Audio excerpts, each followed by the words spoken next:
Morning mist clung to the stone-paved path leading up to a tall wrought iron gate, its black curves forming delicate antique patterns. Ivy crawled across the estate wall, shivering in the crisp autumn breeze. Above, bare tree branches groaned softly under the October wind. Emma pulled her scarf tighter around her neck, cradling baby Leo close to her chest. The warmth from his tiny body was the only thing grounding her to this moment. Less than a year ago, Emma had a stable job at the hospital, a decent life, until the man she loved walked out the moment he learned she was pregnant. Since then, everything had unraveled. Now she was chasing what most would call impossible, a full-time job that would allow her to keep her son by her side. No one wanted to hire a single mother with an 8-month-old baby. But today, she had a chance, a job interview, and a flicker of hope. Emma tightened the blanket around Leo and whispered to herself, "I just need one person to believe in me. Just one." The gate swung open before Emma had the chance to press the bell. Its hinges groaned against the silence, ushering a wave of cold down the stone path. A man stood at the doorway. Tall, straight-backed, dark hair neatly combed, and eyes heavy with something that felt like winter. "Miss Emma Taylor?" His voice was low and husky, like it hadn't been used much lately.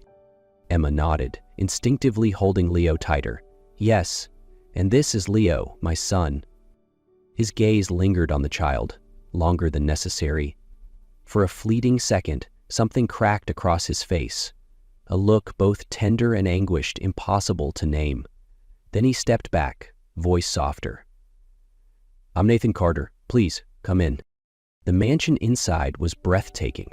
High ceilings, oil paintings lining the walls, everything elegant, yet the air felt lifeless. Emma followed Nathan through the long hallway to the living room, their footsteps echoing in the silence. "Would you like some coffee?" he asked, not quite meeting her eyes. "No, thank you. He's a little fussy today," Emma replied, embarrassed as Leo began to squirm. Nathan sat, his eyes never leaving the child. "How many months?" "8," she said softly. "May I hold him?" The question caught her off guard. After a pause, she handed Leo over to the stranger. The way Nathan took him in, careful, reverent, almost trembling, was the way someone holds what they've already lost. "Have you had children?" she asked without thinking. A beat. "I did, once." After a brief, straightforward interview, Nathan made an unexpected offer. "I need someone full-time. This house is too big for just me. You and Leo will have your own room." Emma hadn't expected things to move this fast. She hesitated, but for her child's sake, she nodded. The room assigned to her was on the top floor, spacious to the point of disbelief. A large bed, armchair, private bathroom, and even a brand new crib for Leo. Every detail had been thought out, too prepared for a job interview that hadn't even happened yet. "Mr. Carter asked us to set it all up yesterday," said Fern, the aging housekeeper. "Even the crib, though your interview was only scheduled for today." Emma stood still, puzzled. Nathan had made up his mind before meeting her? But why? That first night, after putting Leo to bed, she stepped into the hallway and noticed a faint light at the end, a door, slightly ajar. Inside, Nathan sat in a fully furnished nursery, untouched but kept pristine, as if waiting for a child who never arrived. His gaze was fixed on a tiny rocking chair. Emma backed away quietly, her heart tightening. This house held more than luxury. It held secrets, wounds, and a grief that had never really been put to rest. The first few weeks in the mansion passed in quiet rhythm. Emma woke early each day, prepared breakfast, cleaned, tended to Leo, all within the echoing stillness of the grand house. Nathan was almost never home, gone before sunrise, returning long after dark. Yet now and then, Emma would catch glimpses of him at the end of the hall, silently watching Leo's room. He never entered, never spoke, just stood there, his eyes carrying something too deep for words. One morning, Nathan appeared in the kitchen unexpectedly. "I'll be home today," he said, hesitant, as if unused to the idea. Throughout the day, he didn't do much, just wandered past occasionally, pausing to watch Leo play, listening to him laugh, but never drawing near. At lunch, Leo knocked his bottle to the floor. Emma rushed to clean it, and Nathan flinched slightly. Then, a small smile. He's experimenting with gravity. Later that afternoon, as Emma tidied the study, she noticed a photograph on the desk, a radiant, pregnant woman beside Nathan, his hand on her belly. "Your wife?" she asked, then immediately regretted it. Nathan's face turned to stone. "Yes. Lucia, 5 years ago. A car accident. She was 8 months along." Emma didn't speak. She simply placed a gentle hand on his arm.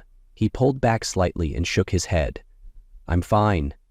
But his eyes betrayed him, cracks showing through the surface. That night, Emma heard the muffled sound of grief. Nathan, alone in the nursery, holding a small teddy bear to his chest. She didn't enter. She just stood there, letting his pain have its space to breathe. By late November, the skies had turned a permanent shade of gray. That night, rain poured without warning. Emma was preparing dinner when her phone rang. It was the hospital. Her mother had slipped, fractured her ankle, and was waiting for surgery. "I have to go," Emma said, voice trembling. Nathan appeared in the doorway. "You shouldn't drive alone in this storm. I'll take you, both of you." "Are you sure?" she asked, worry etched across her face. "Absolutely, Leo comes with us." The drive was slow, rain hammering against the windshield. Leo slept peacefully in the back seat while Emma sat in silence, watching the water trail down the glass. At the hospital, her mother squeezed her hand and whispered, "Go home, darling. Don't let that little one catch cold in here." By the time they left, the roads were half flooded. Nathan made the call to stop at a roadside motel. Basic, damp, but safer than the rising waters. "You and Leo take the bed. I'll sleep on the couch," he said, his voice leaving no room for protest. Emma quietly changed Leo, tucked him in a nest of pillows. She turned to find Nathan watching, not as her employer, but as a man watching someone he quietly, deeply admired. "Thank you for coming with us," she said, settling beside him. "It's the least I could do," he murmured. "Since you and Leo arrived, I haven't felt like a ghost anymore." She turned toward him, catching his gaze. In his eyes, something quiet lived, something fragile, something real. He raised a hand, gently touched her cheek, hesitated, then kissed her, slow and tender, like awakening a part of his heart that had been silent too long. "I'm scared too," Emma whispered. "Scared to trust, scared to be left behind again." Nathan leaned his forehead against hers. "We're both scared, but tonight, at least, we're not scared alone." Leo stirred with a soft cry. They parted, the moment dissolving, but the room felt different now. Warmer, braver, filled with the hush of something quietly beginning. After that night at the motel, something in Nathan quietly shifted. Nothing grand, nothing dramatic, but a soft warmth began to color his every gesture. He started having dinner at home, sometimes sitting on the living room floor to watch Leo stack colorful blocks. One evening, Emma caught him reading aloud, his deep voice suddenly animated, mimicking elephants and dinosaurs. She couldn't help but smile as Leo burst into giggles. Then came a December afternoon. Emma was preparing dinner when Nathan walked into the kitchen, unexpected, holding a cloth splattered with food. "Leo aimed this directly at me," he said, trying not to laugh. "Chicken puree, according to the chef." Emma chuckled. "He has quite the taste." "And an impressive throwing arm," Nathan added, dabbing at his sleeve. That night, after Leo had fallen asleep, Emma found Nathan in the library. She came to thank him for being present, for bringing quiet comfort into her son's life. Nathan simply replied, "He's a good kid," and "You're a wonderful mother." A pause. Then he met her eyes. "Emma, if you ever wondered, Lucius died in a car accident, and my son Eli didn't make it either. I can't have children anymore." It wasn't said in despair, just as a truth, but in his eyes there was a soft ache, as if finally he'd found the strength to speak it out loud. February arrived softly, as if even winter didn't dare disturb the gentle warmth that had settled into the mansion. Dinners grew cozier. Late afternoons echoed with Leo's laughter as he toddled through the living room, no longer just a child between a mother and her employer, but between two people who were slowly becoming something much more. Emma felt it in the way Nathan looked at her now, not distant, but quietly admiring. And she felt it inside herself too, her heart unfolding, bit by bit. The man who once carried his grief like armor now laughed freely when Leo mispronounced the word butterfly. One evening, after putting Leo to bed, Emma stepped out onto the balcony. Nathan was already there, holding 2 glasses of wine. She accepted one. Their eyes met in a moment that needed no words. "You know," he began, voice low and steady, "I once had everything and lost it all. I thought I died with Lucia, but then you came. You and Leo didn't just bring sound back into this house, you brought it back to life." Emma didn't speak, emotions swelling silently in her chest. Nathan turned to her fully. "I know I'm not perfect. I can't rewrite the past. But if you'll let me, I want to build a future with you." From his pocket, he pulled a small box. Inside, a simple ring sparkled like a quiet constellation. "Emma Taylor, will you marry me?" Her heart beat like a first love, but steadier. This time, it wasn't fantasy. It was earned. She nodded, tears falling freely. "Yes, 1,000 times yes." Leo stirred softly in his sleep, as if sensing the shift, and for the first time in years, the mansion exhaled. A deep, warm breath of love finally taking root. By late January, just as life had begun to settle, Emma opened the door to the sound of the bell and froze. Standing before her was Jason, the man who had vanished the moment he learned she was pregnant. "You're marrying a billionaire now?" he asked, half smirking, half awkward.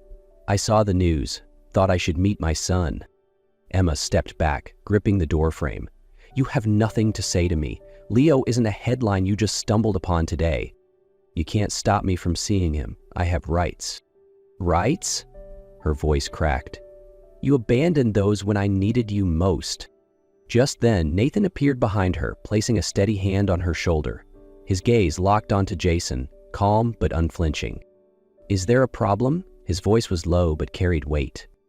Jason faltered under Nathan's stare. "I'm Leo's biological father." Nathan didn't blink. Perhaps, but being a father is more than genetics. It's being there. It's love. It's not walking away when things get hard. Jason flushed, looking down. "I just wanted to see how he's doing." Emma raised her phone, silently showing him a photo, Leo, beaming in Nathan's arms. "That's all you'll see today. If you care, prove it, with actions, not words." As Jason left, Emma trembled. Nathan pulled her close. "I won't let anyone take away what we've built." The wedding was set for the first Saturday of February. Everything was in place.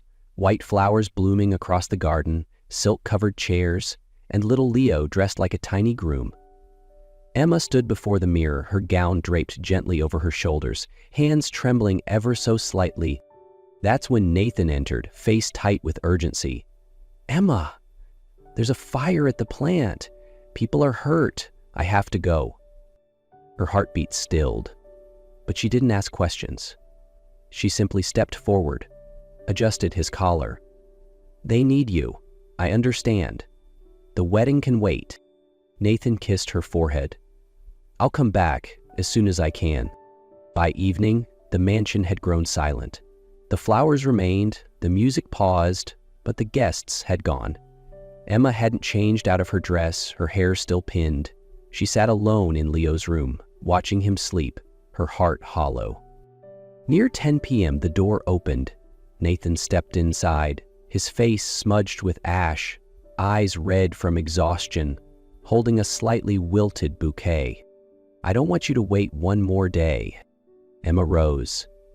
"Then let's marry. Right now." They called the officiant, who was still staying nearby. In the small garden, only Fern, Carlos, and a sleeping Leo in the nanny's arms bore witness. Emma wore a shawl over her dress. Nathan's suit still bore smoke stain. No music, no fresh blooms, just vows spoken softly into the night wind. I choose you today and every day after. And Emma answered, I choose you, even on the hardest days. In the days following their wedding, Nathan was busy rebuilding the factory. But now he no longer returned to an empty house. Each evening, Leo greeted him at the door. Little hand waving, Emma waited in the kitchen, with a smile and 2 warm bowls of rice. Emma, beyond her role as a mother, began to play a key part in Nathan's work. With her medical background, she proposed creating an on-site wellness center at the plant, where workers could receive counseling after the trauma. Nathan stood still the first time he saw her leading a meeting with the HR team. I never imagined I'd return to this field, like this, Emma said, fingering her pen thoughtfully. You've always underestimated yourself, Nathan replied, eyes full of pride. I think it's time you came back to medicine, if you want to. What about Leo? We'll make space for him, or we'll open a daycare at the factory for all families. Emma smiled. You're rebuilding a whole world. Nathan took her hand. We're rebuilding it, together. The old wounds hadn't vanished, but love, presence, and trust were stitching them closed. In every small act, from post-work hugs to 3-person dinners, they were healing. Not through magic, but through the choice repeated every day, to love, to forgive, and to keep going, together. March brought the first warm sunlight after a long winter. In the blooming garden, Leo toddled around with a toy car in hand, laughing as Nathan chased after him. Emma stood on the porch, one hand resting gently on her belly, where a new heartbeat was growing day by day. We're having a boy, she whispered when Nathan came closer. He bent down, placed his hand over her stomach, his eyes shimmering with something soft and grateful. Gabriel, he said quietly, the name of the child I never got to hold. Emma nodded.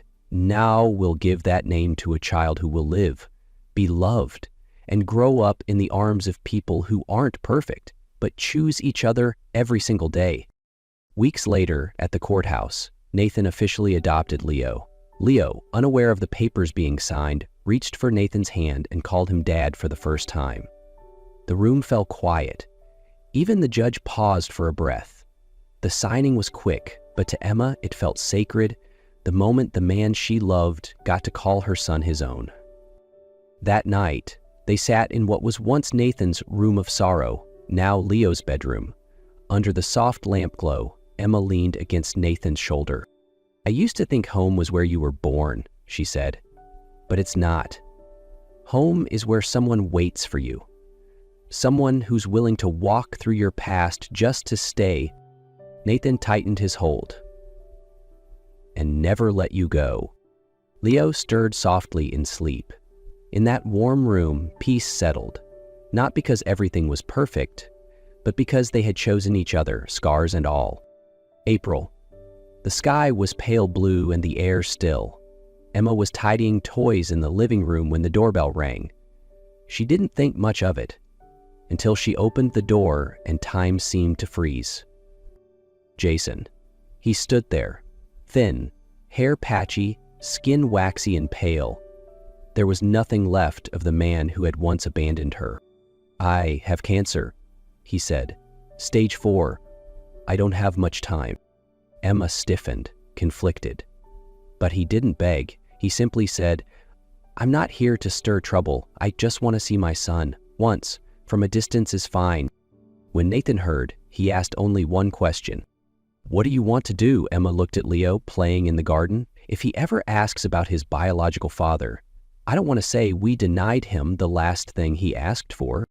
That afternoon, they brought Leo to the hospital.